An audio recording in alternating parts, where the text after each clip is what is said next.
ప్రజా సంక్షేమమే రాష్ట్ర ప్రభుత్వ ధ్యేయమని ప్రభుత్వ విప్ ఆది శ్రీనివాస్ అన్నారు. శనివారం చందుర్తి మండల కేంద్రంలోని పెరిక కళ్యాణ మండపంలో నూతన రేషన్ కార్డులు లబ్ధిదారులకు పంపిణీ చేశారు. ఈ సందర్భంగా ప్రభుత్వ విప్ ఆది శ్రీనివాస్ మాట్లాడుతూ పేద ప్రజలకు రేషన్ కార్డు ఒక గుర్తింపు కార్డుగా మారిందన్నారు.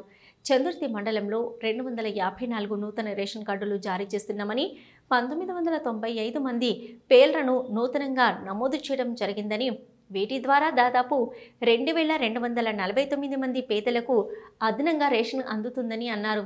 ముఖ్యమంత్రి రేవంత్ రెడ్డి ఇంద్రమ్మ రాజ్యంలో పేద ప్రజల అభ్యున్నతికి కృషి చేస్తున్నారని అన్నారు. గత ప్రభుత్వం అమలు చేసిన ఒక్క పథకాన్ని రద్దు చేయకుండా నూతన పథకాలను ప్రవేశపెట్టి అమలు చేస్తున్నట్టు తెలిపారు. ప్రజా ప్రభుత్వం ఏర్పడిన 48 గంటల వ్యవధిలో రాజు ఆరోగ్యశ్రీ పరిమితి 10 లక్షలకు పెంపు, మహిళలకు ఆర్టీసీ బస్సులో ఉచిత బస్సు ప్రయాణం, ఈ పథకాలను ప్రారంభించారని అన్నారు.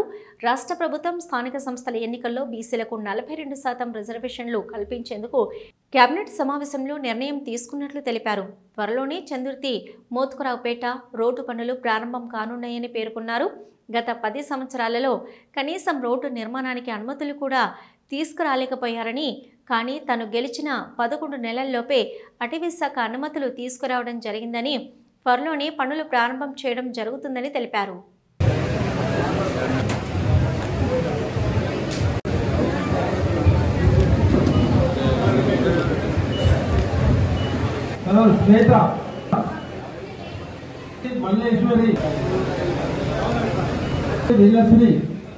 కాంగ్రెస్ పార్టీ మండల ప్రెసిడెంట్ మిగతా మిత్రులందరికీ రేషన్ కార్డులు ఈ మన ప్రజా ప్రభుత్వంలో రేవంత్ రేషన్ కార్డులను పంపిణీ చేసే కార్యక్రమ సమావేశము నాతో పాటు వేదికలున్నటువంటి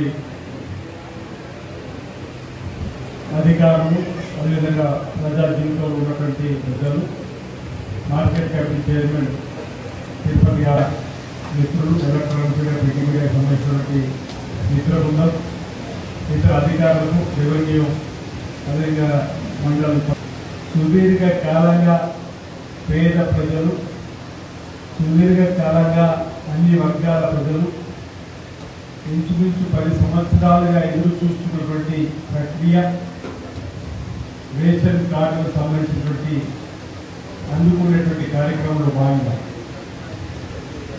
కాలంగా కూడా ఎదురు చూస్తున్నటువంటి ఇందిరమ్మ ఇళ్ల నిర్మాణం సంబంధించి కూడా మనం గత నెలనే పేదలకు ఇల్లు లేని వారికి సొంతింటి కళ నెరవేర్చేటువంటి క్రమంలో పేదలకు ఇందిరమ్మ ఇచ్చేటువంటి కార్యక్రమం ప్రధానంగా ఈ రెండు కూడా 2014 తెలంగాణ వచ్చిన తర్వాత ఏర్పడేటువంటి ప్రభుత్వంలో వస్తువులు చెప్పని ఎదురు చూసి కళ్ళు కాయలు కాసినా రానటువంటివి ఏమైనా ఉన్నాయంటే అవి రేషన్ కార్డు, అవి ఇందిరమ్మ ఇల్లు సొంతింటిగా నెరవేర్చుకోవడానికి కోసం ఇల్లు నిర్మాణానికి మాటలే తప్ప, ఆ మాటలు నీటి గుండెలే తప్ప క్షేత్రస్థాయిలో అమలు కాని పరిస్థితి సందర్భం.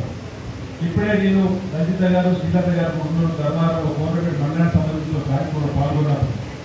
ఒక తల్లి వచ్చి మాట్లాడుతుంది, బహుశా మమత అనుకుంటా అమ్మ ఆమె పేరు, మమత అని మాట్లాడుతుంది. నేను 10 సంవత్సరాలుగా ఎదురు చూస్తున్నా, నా పెళ్ళి ఈ ఊరికి వచ్చి నాకు రేషన్ కార్డు లేదు, నాకు 2 పిల్లలు, ఆ 2 పిల్లలు కూడా రేషన్ కార్డు లేదు, ఒక 4వ తరగతి 3వ తరగతి సమాజం చెప్పినట్టున్నారు. ఈరోజు నీ చేతుల మీదుగా ఈ రేషన్ కార్డు ప్రొసీడించుకుంటే నాకు హ్యాపీగా ఉంది. ప్రభుత్వం పేద ప్రజల కోసం ఆలోచించడానికి నిరసన చెప్పారు. మాకు చెప్పిన విధంగా ఆత్మ సంతృప్తి అనిపించింది. ఇది కదా పేదల ప్రభుత్వం, ఇది కదా పేద ప్రజల కోసం ఆలోచించే ప్రభుత్వం చెప్పారన్నమాట. మరో తల్లి వచ్చింది మౌనిక, నాకు 6 సంవత్సరాలు అవుతుంది పెళ్ళై, నాకు కొడుకు కూడా, కానీ నాకు రేషన్ కార్డు లేదు, రేషన్ బియ్యం కూడా ఈ రోజు నుంచి నాకు ఈరోజు రేషన్ కార్డు ఇస్తున్నారు.